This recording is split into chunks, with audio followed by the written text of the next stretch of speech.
church, but not here necessarily. I actually was, my first home church was actually a Lutheran church in Austin. That's where I was originally baptized as a baby. But then I decided, not me, but I moved to preschool here. And ever since then I've been coming here. Took my first communion here. I was confirmed here. All sorts of stuff. And I've had my joys and I've had my sorrows here.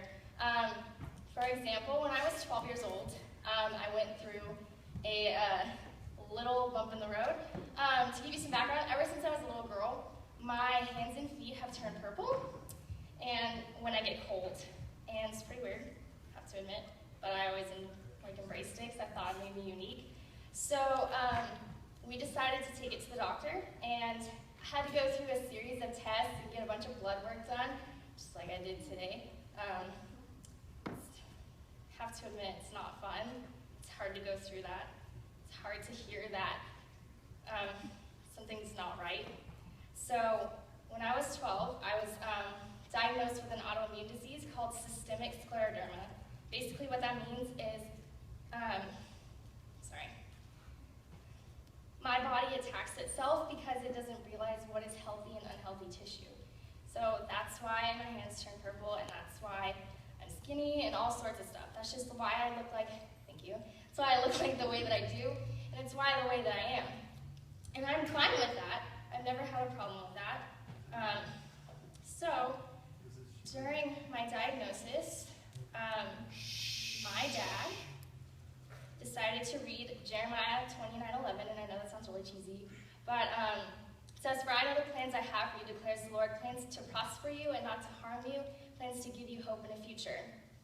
And that was something I really needed to hear at the time because I didn't understand what I was going through. I didn't know the disease. It was something totally new to me. It was a new word. I had no idea what was about to come and what I was about to go through. So I was reading the other day in this book called Paper Doll by Natalie Lloyd, and the book is about self-esteem for girls, but I read something the other day that I could apply to what I was going through at the time. And she said, questioning God's timing when life goes haywire isn't a sign of spiritual immaturity. Just the fact that you're still going to God, still running to Him with your questions, shows a genuine desire for intimacy. And even when you don't get the answer you're looking for, we can know that Jesus ministers to our deepest need. I wish I would have read that when I was getting diagnosed because that just warms my heart. I know that I can still go to God no matter what I'm going through, and during that time I was going through a lot, to be honest. It was really hard because I was different, and it was hard for me to embrace that. But I continued to pray throughout it because I didn't know what else to do. I continue to pray to God, just saying to help me get through this, give me the strength, because without you, I don't think I can do it. And so now, 3 years later, my condition is currently improving. And so throughout these past few years, it's made me realize that for some really bizarre reason, God wanted this for me. And I still haven't figured that out yet, but I know I will eventually. So I've come to embrace it. I've come to be able to talk about it. I've never shied away from it. And it's a part of me. I mean, I don't know how long it's going to last. I just have to embrace it, and I've learned to do that. So, about a year after I was diagnosed, or just kidding. Yeah, a year later. Sorry, getting my years mixed up. I decided to go on my first midwinter. And before that, I had a strong relationship with God, but I never knew anything different. I had never had a transformation or whatever. I was never wow, I love God, and I'm super excited. I'm yeah, I have a relationship with God, and that's cool. I was always plugged in here in Sunday school and all sorts of stuff, but I was just yeah. Oh, let's see over there. Okay, sorry. I was just yeah, I have a relationship with God. It's pretty cool. I really like it.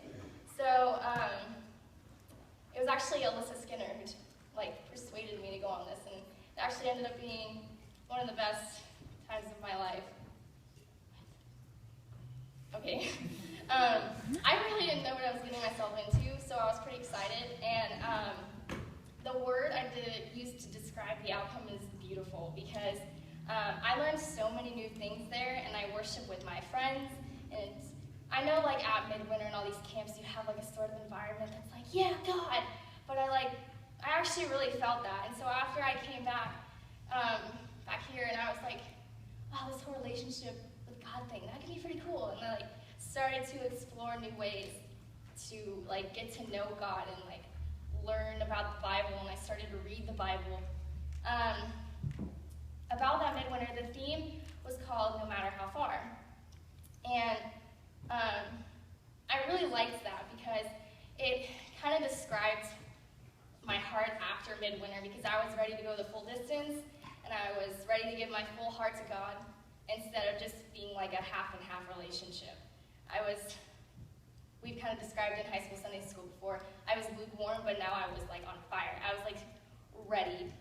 So ever since then, I've become I guess you could say obsessed with going to conference camps.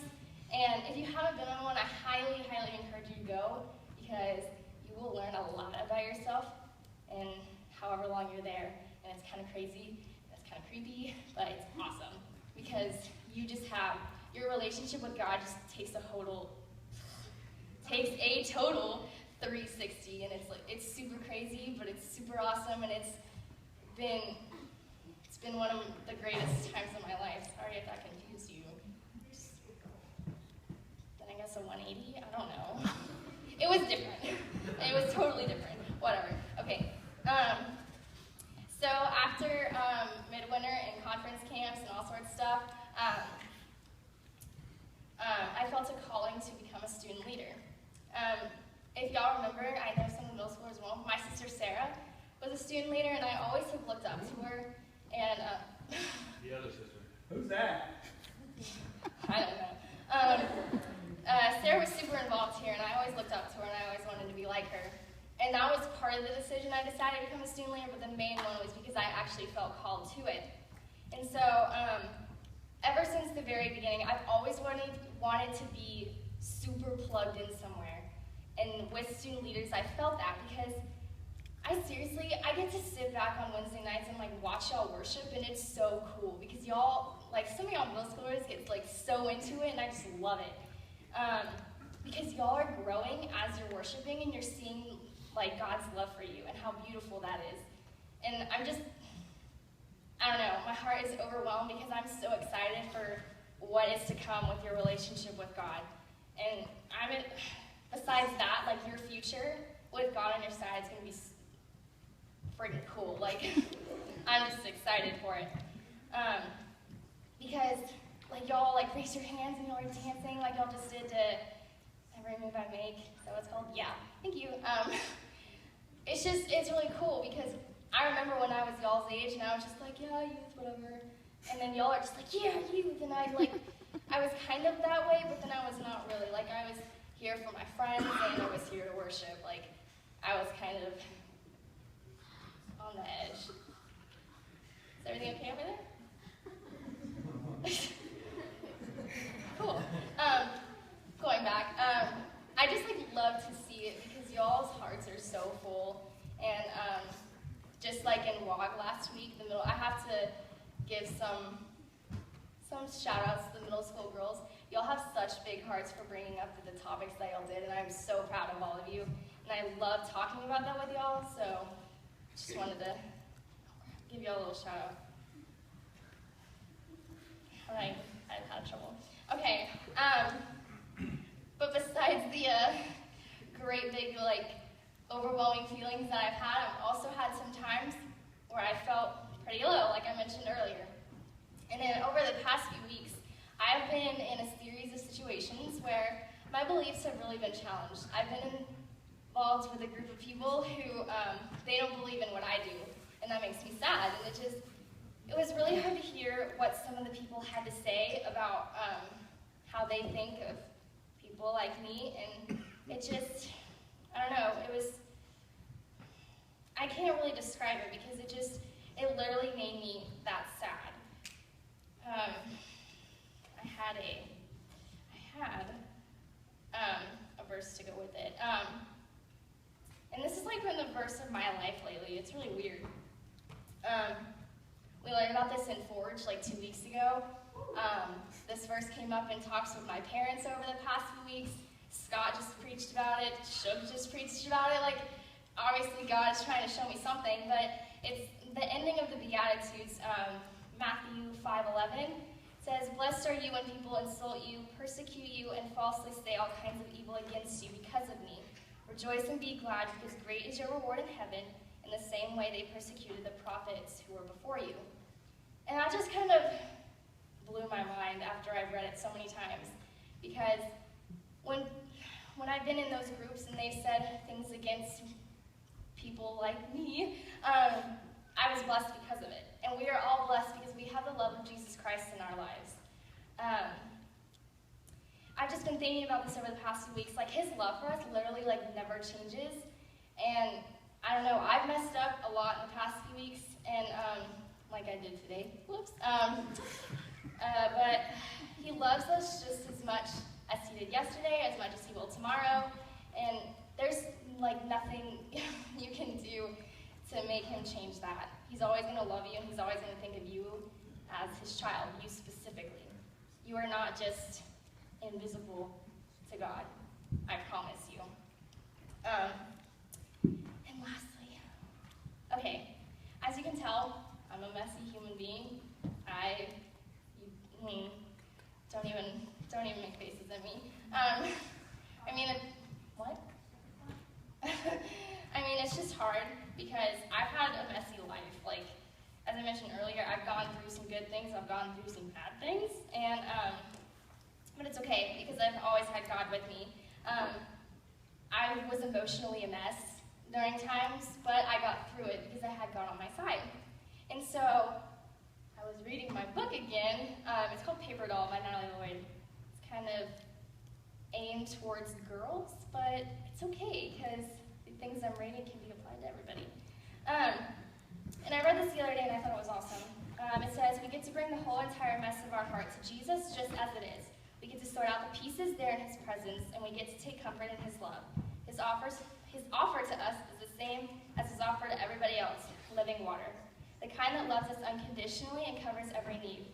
And the last two words, every need, that was just, I don't know, I read that and I was just like, wow, that's so cool. Because literally every single thing you go through, every single day, he's watching it, and he's going to provide you with anything that you need, anything at all.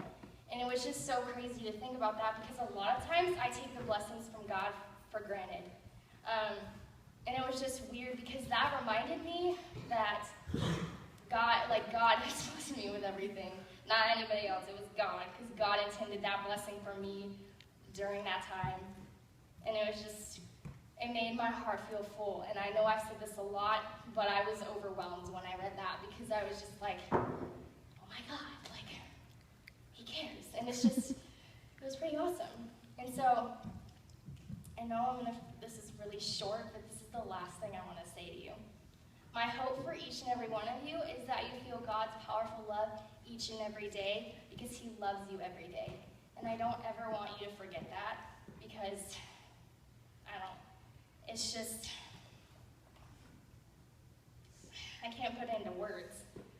I don't ever want you to feel alone or sad. I know you don't feel sad, but I don't want that for you, and God doesn't either. But the trials that he puts you through, they're just going to make you grow even stronger. And I want you to keep that in mind if you're in a really dark place right now.